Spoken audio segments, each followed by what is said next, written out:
Halo semuanya, saya Dr. Gregory Budiman. Pada kesempatan ini saya akan cerita sedikit mengenai maraknya informasi-informasi yang didapatkan dari edukator-edukator di media sosial.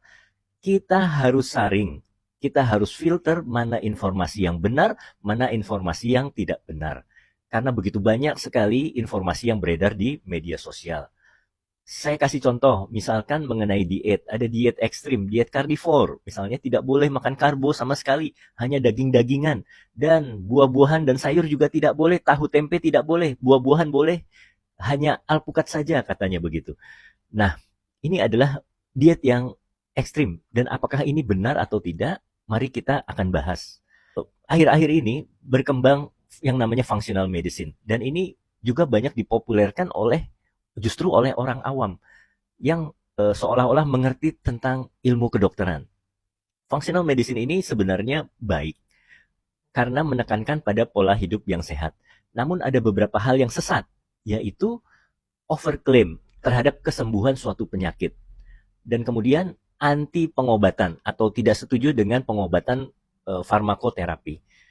Nah, ini yang berbahaya karena ada beberapa pasien saya yang setelah mengikuti edukasi functional medicine ini dia menghentikan obat kolesterol, menghentikan obat darah tinggi, menghentikan obat diabetes mellitus. Akibatnya terjadi komplikasi dan kondisi yang lebih parah lagi. Dan ini sangat berbahaya. Nah, namun yang terpenting yang membuat para netizen itu terpukau adalah mereka menggunakan jurnal ilmiah. Kita akan bahas cara mereka membaca jurnal. Itu belum tentu benar. Jadi misalkan ada jurnal baru, kita harus lihat jurnal tersebut dilakukan penelitiannya praklinis atau klinis.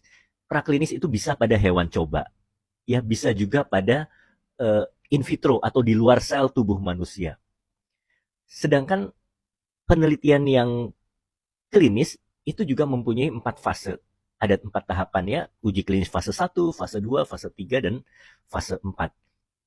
Nah, kalau memang penelitian itu sudah dilakukan, misalkan treatment tertentu itu sudah dilakukan mulai dari uji praklinis sampai uji klinis tahap fase ketiga keempat, nah itu bolehlah kita percaya. Namun apabila itu hanya penelitian pada hewan coba, misalnya pengaruh obat statin pada tikus bisa menyebabkan demensia, perubahan perilaku dan lain sebagainya, itu belum tentu benar, ya.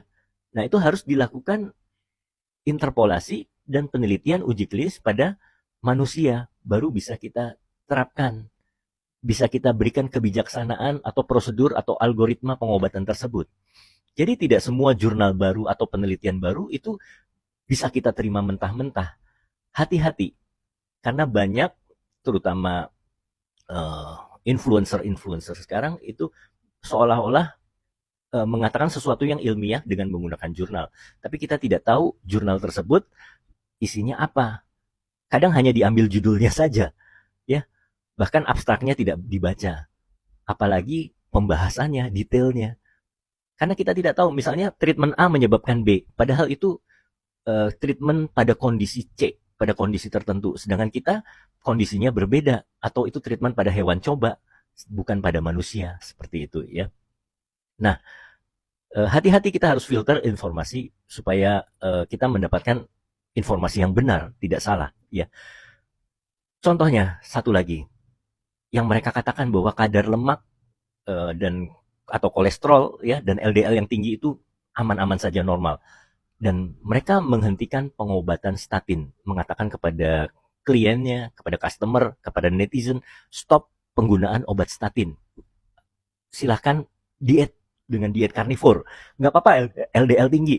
Karena LDL menurut penelitian terbaru tidak menyebabkan stroke. Begitu. Padahal kita tidak tahu itu penelitian praklinis atau klinis. Pada hewan coba atau pada manusia. Begitu. Nah, akibatnya apa? Jadi sebenarnya statin itu sendiri harus digunakan dengan monitoring oleh dokter. Apabila sudah terjadi gangguan fungsi liver, di mana metabolisme lemaknya terganggu, statin itu diberikan dalam jangka waktu yang sangat panjang, bahkan bisa seumur hidup. Kalau kita stop tiba-tiba, terjadi kenaikan kadar LDL dan kolesterol, nah itu bisa mengakibatkan serangan jantung, bisa mengakibatkan stroke, trombosis. hati-hati ya, jangan sampai kita terpengaruh, terperdaya oleh informasi yang salah. Kemudian juga mengenai karbohidrat. Karbohidrat itu kalau berlebihan memang tidak baik, bisa menyebabkan beberapa penyakit metabolisme. Namun karbohidrat sendiri, glukosa, itu sangat dibutuhkan oleh tubuh. Sel saraf kita kalau kekurangan glukosa dalam waktu beberapa menit akan mati.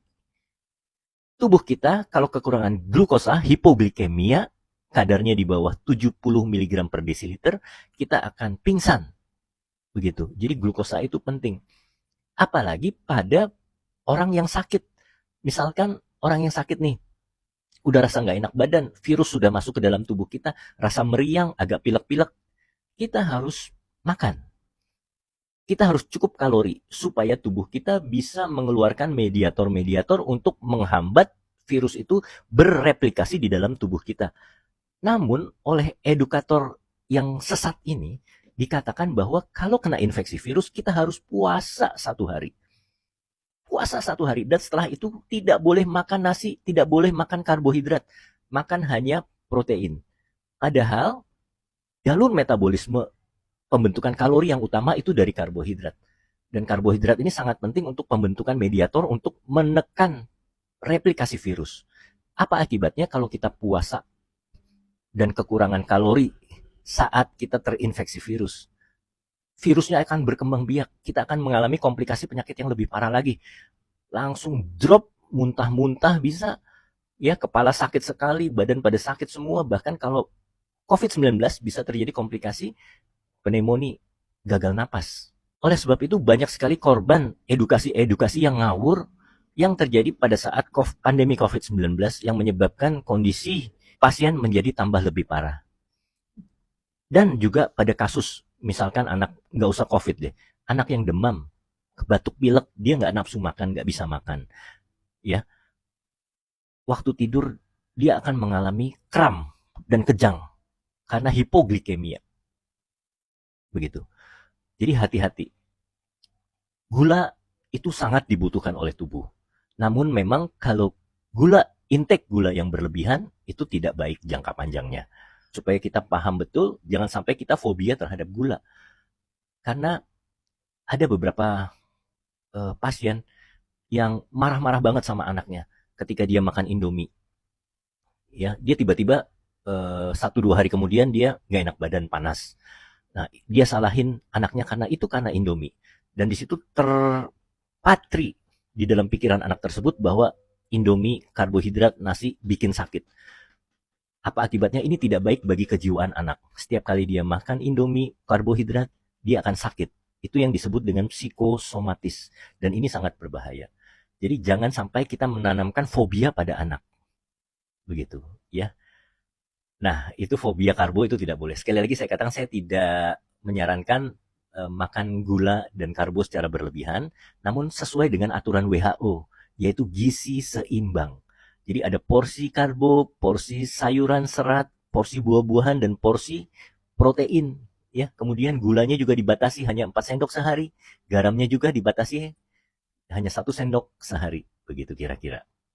Nah, demikian jangan sampai kita termakan oleh informasi yang salah yang mengatakan kalau kita kena infeksi virus kita harus puasa. Nah, itu sangat berbahaya. Kembali kepada informasi yang benar, yang sumbernya harus diambil dari sumber terpercaya, seperti WHO dan Kementerian Kesehatan. Jangan ambil dari sumber abal-abal.